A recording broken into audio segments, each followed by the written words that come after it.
Bonjour, c'est Fabien de Numelium.com.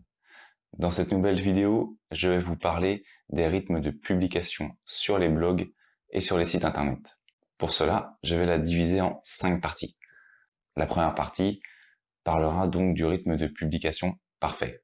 La seconde partie va aborder la qualité des articles. La troisième partie concernera vos possibilités. La quatrième partie, ce sont des astuces que moi-même j'utilise sur mes sites internet. Et enfin, la dernière partie, c'est une expérience que j'ai menée pendant plusieurs mois sur un rythme de publication et donc je vous donnerai les résultats de cette expérience. Alors commençons tout de suite avec le rythme de publication parfait. Donc il faut savoir que c'est un rythme qui n'existe pas. On ne peut pas dire que tel rythme va donner tel résultat et tel autre rythme va donner tel résultat. En réalité, tout va dépendre de la thématique. Par exemple, si vous êtes sur un site d'actualité, vous allez publier du contenu tous les jours, vous aurez de l'actualité tous les jours, donc vous allez pouvoir publier tous les jours et forcément, vous allez pouvoir ainsi avoir un rythme de publication beaucoup plus important. Si par exemple vous faites des études scientifiques, enfin si vous publiez des résultats d'études scientifiques, il va falloir attendre la publication de ces résultats, donc de ces études, pour pouvoir publier du contenu. Vous êtes donc dépendant de ces études. Une autre différence qui peut avoir lieu, donc c'est par exemple si vous travaillez à plusieurs. Si on travaille à plusieurs, on peut avoir un rythme de publication sur le site qui est beaucoup plus important que si on travaille tout seul. Et d'ailleurs, ça rejoindra la troisième partie, donc sur les possibilités, mais ça, on va y revenir un petit peu après. Alors, pour vous donner quelques chiffres, il y avait une étude qui avait été faite sur les blogueurs, et il était ressorti que les blogueurs, pour 27%, publiaient entre 2 et 6 articles par semaine. Ça vous permet de vous situer, donc notez bien, entre 2 et 6 articles par semaine. Mais pour aller plus loin dans l'étude, cette dernière indiquait même que un blogueur sur 2 publiait au minimum un article par semaine. Donc c'est-à-dire que un blogueur sur 2 publie au minimum une fois du contenu dans la semaine. Maintenant, j'aimerais vous parler de la qualité des articles. En fait, ça va être quelque chose d'important. Si vous publiez 3 articles par jour, mais que ces derniers n'intéressent personne ou qui sont de mauvaise qualité, en fait, ça sert à rien. Ce qu'il faut, c'est publier du contenu, mais qui est de qualité. Il y a 2 raisons à ça. Tout simplement, vous allez intéresser les visiteurs, puisque vous allez par exemple utiliser des mots-clés que ces derniers recherchaient. Donc vous allez pouvoir générer un trafic de qualité. Et surtout, ce sont des articles qui vont rester dans le temps et qui vont vous permettre, donc par le biais du référencement, d'avoir un trafic qui est régulier en fait. Donc il faut savoir que le trafic par le biais du référencement naturel, c'est quelque chose qui est relativement régulier. De mois en mois, vous verrez, c'est assez stable. Donc ça permet d'avoir des bases intéressantes. La qualité des articles, c'est très important. Ça sert à rien de publier 3 articles par jour si ce sont 3 articles de basse qualité. Il vaut mieux publier un seul article, mais que ce dernier soit de qualité. Pour vous donner une idée, et en restant sur l'étude qui avait été faite sur les blogueurs, 80% de ces blogueurs indiquaient qu'ils publiaient des articles de moins de 1000 mots. Donc, seulement 20% des blogueurs publient des articles de plus de 1000 mots. Et pourtant, il faut savoir que pour avoir un blog de qualité, on recommande lorsqu'on commence, par exemple, de faire environ 30 articles de 1500 mots. C'est-à-dire que 80% des blogueurs font moins. C'est une opportunité si vous arrivez sur un marché pour vous positionner. Vous regardez vos concurrents, ce qu'ils font. Est-ce qu'ils publient des contenus qui sont assez longs ou non? Et déjà, ça vous permettra d'avoir une idée si vous pouvez facilement ou non vous positionner dessus, en créant par exemple des articles de meilleure qualité. Pour cela, bien entendu, il faudra trouver également les bons mots-clés. Il faudra donc utiliser les bons outils qui vous permettront de trouver les mots-clés. Maintenant, on va aborder vos possibilités.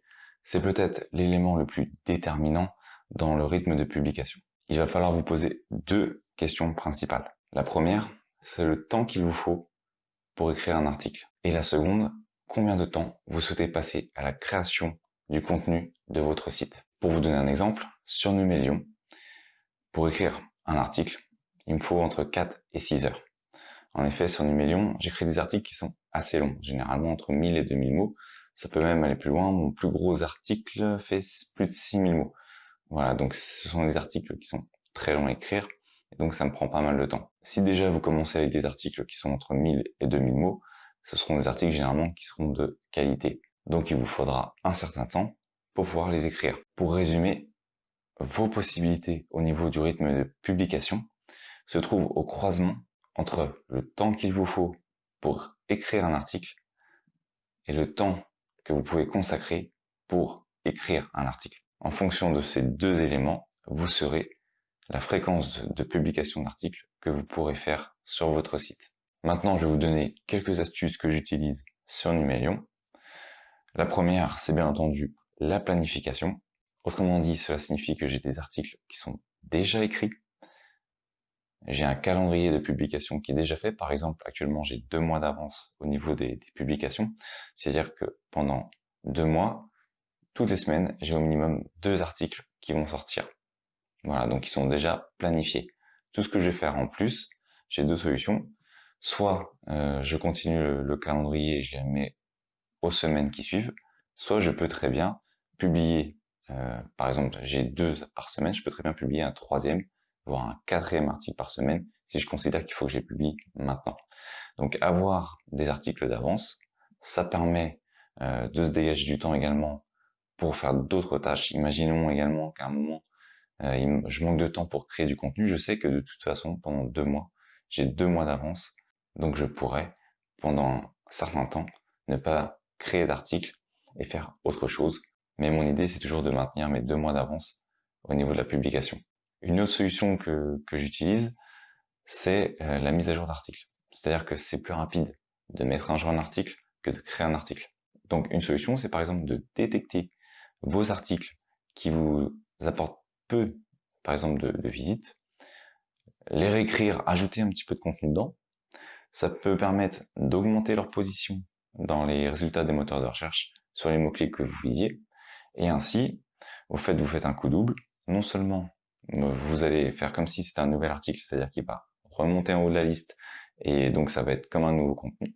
Sauf qu'en fait, c'est un contenu qui existait déjà, mais qui est peut-être au fin fond de votre blog.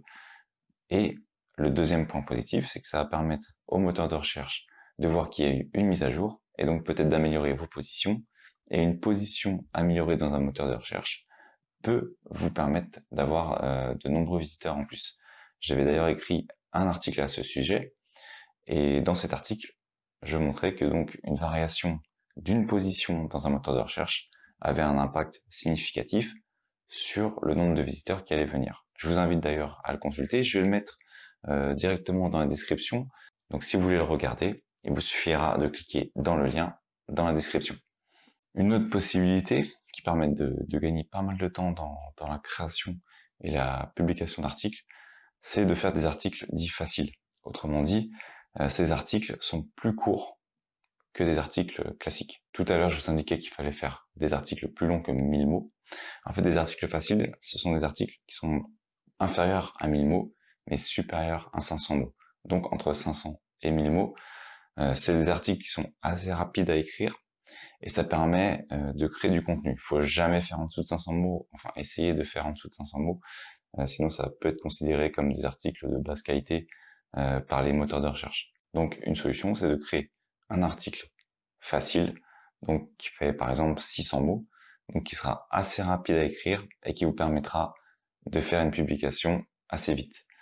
Pour vous donner un exemple, si j'écris sur Numérion un article très long, ce que je ferais, c'est que je ferais dans un second temps, donc je publie à peu près 2 articles par semaine, donc ce deuxième article sera beaucoup plus court pour compenser le temps que j'ai mis à écrire le premier. Pour vous donner un exemple, si vous regardez généralement sur Numérion, vous verrez que les définitions, par exemple la définition du référencement naturel, la définition du référencement payant, ce sont des articles faciles à écrire, puisqu'ils font environ 600-700 mots, donc ça va assez vite et c'est assez simple. Donc ça, ce sont des articles que j'écris pour 2 raisons.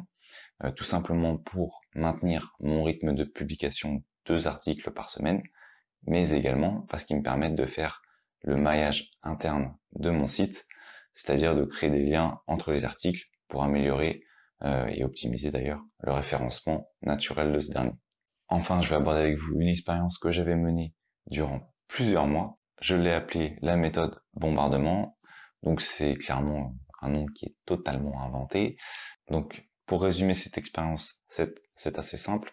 elle consistait à la publication d'un article tous les jours, du lundi au dimanche, pour un autre de mes sites. Et donc, cette publication journalière a duré environ 10 mois, de janvier à octobre. Les articles qui étaient écrits faisaient tous plus de 500 mots.